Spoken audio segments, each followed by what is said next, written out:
try it out. Okay.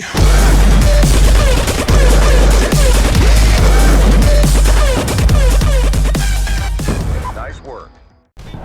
Hello, this is Vistastructions, and this is the first episode of the series called Play the Objective, or PTO in Battlefield Play for Free. The series seeks to help players focus or refocus their aims, so not only killing to achieve victory, but also capping flags, arming MCOMs, and helping teammates do the same. Now, in my commencement announcement, I said I was probably going to do the rush maps first, then the assault maps. Unfortunately, I was wrong. I'm going to have to take that back. This video will cover the assault man Oman, if you have not already recognized.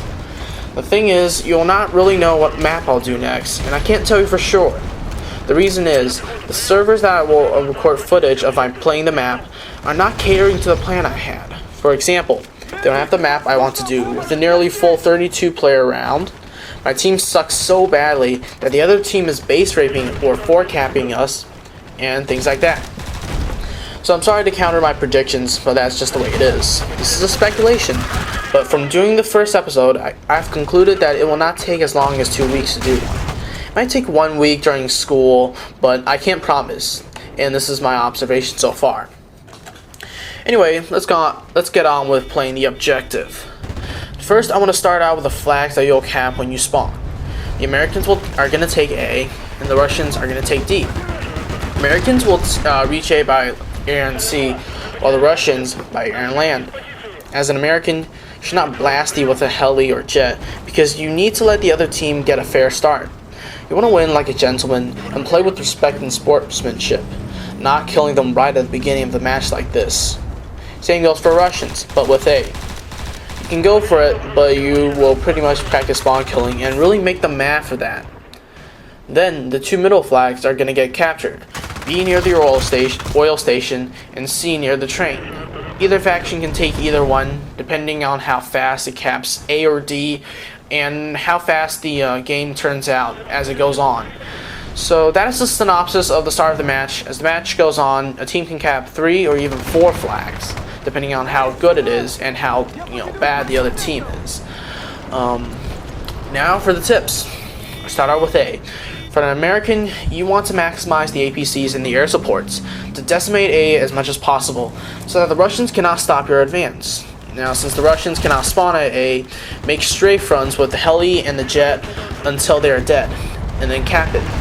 Communicate with your team to signal a green light on your advance. For a Russian, do the same thing, but please make sure that you're making strafe runs, and you're not flying as far as the US base, because then you'll likely be killed by camping stinger operators. You had ones in your whole life, and I think Chronics did a video, but he posted it, he removed it, but yeah, he just showed like stinger campers, the Russian base, yeah, you know what I mean. Now go to B. For an American, you want to have a sniper snipe the infantry hiding around the train and in the little house. You can also pick them off using assault rifles and LMGs if you wish. Especially, I do that with the L85, well, but it's an OP weapon, fuck it. But then advance. When you advance, hide in the little house, use the crates as cover, and peek out from the crates and shoot and throw grenades. You can also use the left side of the front of the train if you know what I'm talking about. An APC is useful only if the Russians have armor. For a Russian, if you're coming from D, direct the snipers on the crane and the building near it to snipe the enemies before your advance. Then, throw grenades on a hill, where there is an HJA, one of those stationary rocket launchers, down the flags to clear any defenders. If there are a lot of people, use the back of the house for cover and don't advance into that house. If not, advance into the house and do the above. Now for C. C is more open and better for snipers, especially ones on a big field that is right of the A spawn. You might want armored vehicles backing you up there due to the more open nature of the flag. When advancing, hide behind the small rocks on or near the flag.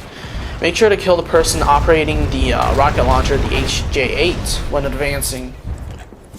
For a Russian, you want to go into the sniping building near D to pick off snipers and infantry. Then advance into the courtyard and clear the area leading to the flag. There are going to be Americans, however, that spawn near the rocks in sea should you want to cap it and go that far. So be sure to look 360 degrees when playing the offense, and also use the rocks to your advantage. Looking to the back, also like what Shot Redux does. It's also helpful for that. Now for D. Holding down the building is crucial. So for both sides, clear that area as much as you can, but do not spawn kill. I've done that before with the L85, and I should not do it. For an American, use the sniper building to pick them off, then order teammates to rush into the building to secure it more, as well as to capture it. Excuse me.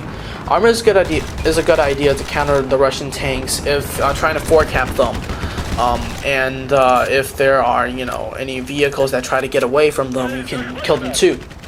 For Russians, make sure that you have armor, for at this point you will most likely spawn in the base as a result of the American dominance and the base raping. Or they just can cap A or D, A and D at the same time, and you can take the alternative route, go around B and back to D if you're spawning from the base and you have like a gas or something like that, but that's not really effective in my opinion. Teamwork is also important for this series, and I stress this a lot because I don't see a lot of teamwork happening in Battlefield Play for free. So for an assault, you want to call in reinforcements when trying to cap a flag. You'll also want to throw smokes to obscure your and your teammates' position. Excuse me, my tongue twisting is crap. And give ammo as much as possible. For a medic, use a flare, defib fallen enemies, and lend a helping hand to your teammates by spamming the med packs. For an engineer, repair armors if your team decides to advance like that. Take down other armor using RPGs, and snipe snipers using that too. For a recon, mortar strike the flag and plant claymores around your teammates' positions. Now I want to ramble a little bit.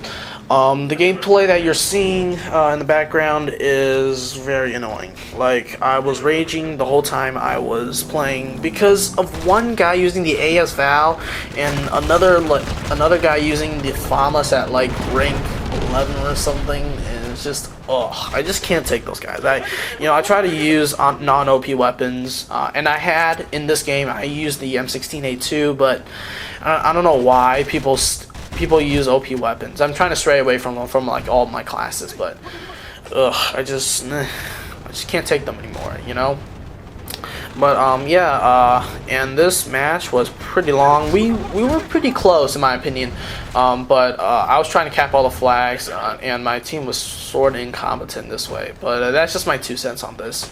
I don't really have any. Otherwise, I don't really have much to ramble about. So that pretty much concludes the video. I think you'll enjoy the rest of the footage. We lose, by the way, but thank you for watching. I hope you take these tips into your playing as well, and I hope you start to play the objective more and more. So yeah, this has been vistastructions, and good luck on the battlefield. Peace.